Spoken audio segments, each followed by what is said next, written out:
Assalamualaikum warahmatullahi wabarakatuh. Perkenalkan, nama saya Yang Agung. Di sini saya akan menjelaskan tentang perintah dasar dari Linux. Di perintah Linux ini kamu bisa melihat isi folder, mencari, membuat, hapus, memindahkan, copy paste file, hingga kamu bisa install, hapus, update aplikasi dengan mengetikkan perintah di terminal. Kamu juga bisa melihat spek komputer menggunakan perintah Linux, dan lebih kerennya kamu bisa membuat skrip Linux sendiri untuk membuat perintah berjalan otomatis. Perintah Linux ini sensitif, jadi kamu mengetikkan perintah Linux ini harus menggunakan huruf kecil semua, karena semua perintah dasar Linux biasanya menggunakan huruf kecil. Saat kamu mengetikkan perintah Linux di terminal Linux, kamu tidak harus menuliskannya secara lengkap. Kamu bisa menggunakan fitur autocomplete untuk mempercepat penulisan perintah Linux pada terminal Linux. Caranya, ketik beberapa huruf lalu ketikkan tombol tab 2 kali pada keyboard. Lalu Linux akan memberikan sugesti aktivitas perintah Linux yang akan diawali dengan tanda pagar, yang artinya kamu sedang menggunakan user root, dan tanda dolar yang artinya user sedang kamu gunakan merupakan user biasa atau bukan user root. Ini adalah beberapa contoh perintah dasar dari Linux. Yang pertama yaitu adalah cd yang digunakan untuk berpindah dari direktori yang satu ke direktori yang lain. Dir digunakan untuk melihat isi direktori. pwd atau print working directory digunakan untuk melihat lokasi direktori kamu berada saat ini. mkdir atau make directory yaitu digunakan untuk membuat folder kosong. Di sini saya membuat folder kosong yang bernama belajar Linux. rmdir atau remove directory digunakan untuk menghapus folder atau direktori.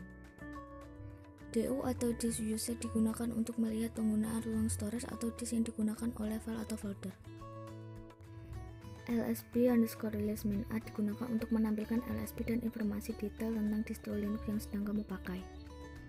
cat/proc/version digunakan untuk melihat isi file penyimpanan informasi tentang versi kernel. uname_min_a digunakan untuk melihat informasi kernel Linux yang sedang kamu pakai.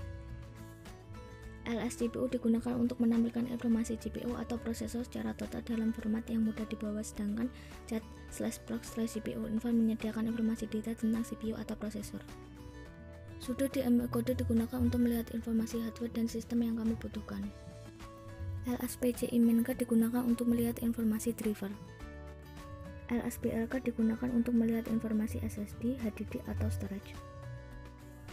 df-h digunakan untuk menampilkan informasi storage volume atau disk yang digunakan sistem yang telah dimod ke Linux. free_m digunakan untuk melihat informasi memori atau penggunaan RAM. Tab digunakan untuk melihat informasi detail penggunaan memori oleh aplikasi. M untuk mengganti tampilan, H untuk help, dan Ctrl+C digunakan untuk keluar tab. ps-help_all digunakan untuk melihat opsi yang disediakan oleh PS kamu. px-aux digunakan untuk melihat semua proses yang berjalan di Linux kamu. Sekian penjelasan saya tentang perintah dasar dari Linux, semoga bermanfaat bagi kita semua. Wassalamualaikum warahmatullahi wabarakatuh.